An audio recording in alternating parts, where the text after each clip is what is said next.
Day Street Books and HarperAudio present Bad Company, Private Equity and the Death of the American Dream by Megan Greenwell. Read by Dan Bittner. For Dad, who was always the first to believe I could do it. Jim Greenwell, 1942 to 2021. Introduction. Until it cost me my dream job, I had never given private equity much thought.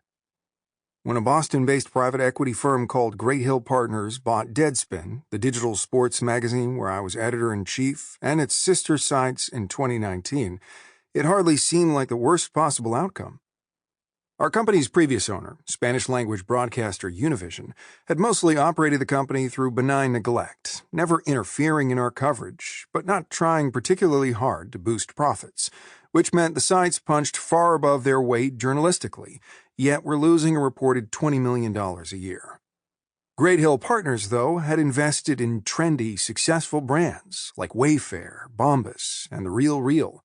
The firm's partners said their goal was to shore up the business side of our company, bringing in more revenue from ads and e-commerce and subscriptions. My colleagues and I wanted our publications to make money.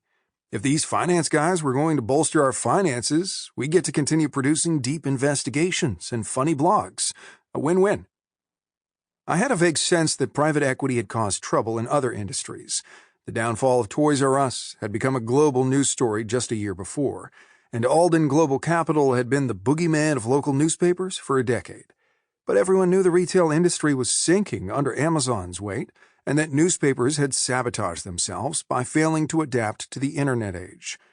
We weren't a failing company. More than 20 million people read Deadspin every month, many of them multiple times a day. I knew private equity was a problem, I just thought it wasn't my problem.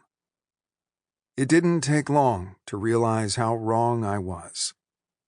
At first, I couldn't figure out why none of my new boss's ideas seemed like they were designed to serve our large, almost disturbingly loyal existing audience, even though large and loyal audiences are generally considered the holy grail for media companies. They told experienced product managers that quality assurance testing and other best practices were unnecessary because they cost too much money, which meant things broke constantly. They forbade Deadspin from publishing several types of stories that were among our most popular, then got angry at me when I pointed out that eliminating popular stories would mean fewer readers. They were so busy micromanaging how the company's journalists worked, not just what stories we reported, but what we wore and during what hours we were sitting at our desks, that they never seemed to have time to follow through on their plans for the business side. After I read yet another story about yet another newspaper driven into the ground by Alden Global Capital, it finally dawned on me that the disconnect I was experiencing wasn't accidental. Alden was destroying newspapers because it didn't care about newspapers and because it could make money off their ashes. Similarly, Great Hill Partners did not care about Deadspin. The firm's goal was never to make our website better or grow its readership.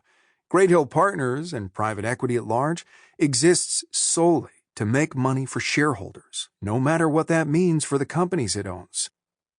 In the simplest terms, private equity describes a system in which a firm bundles money from outside investors, including university endowments, public pension funds, state-owned investment funds, and ultra-wealthy individuals, which it uses to buy and operate companies.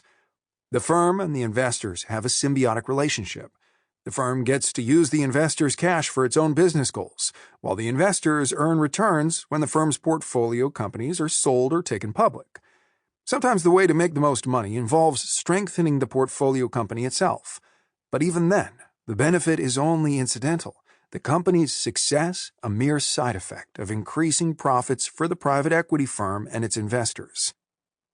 And often, making money for the firm and its investors doesn't require making any money for the portfolio company.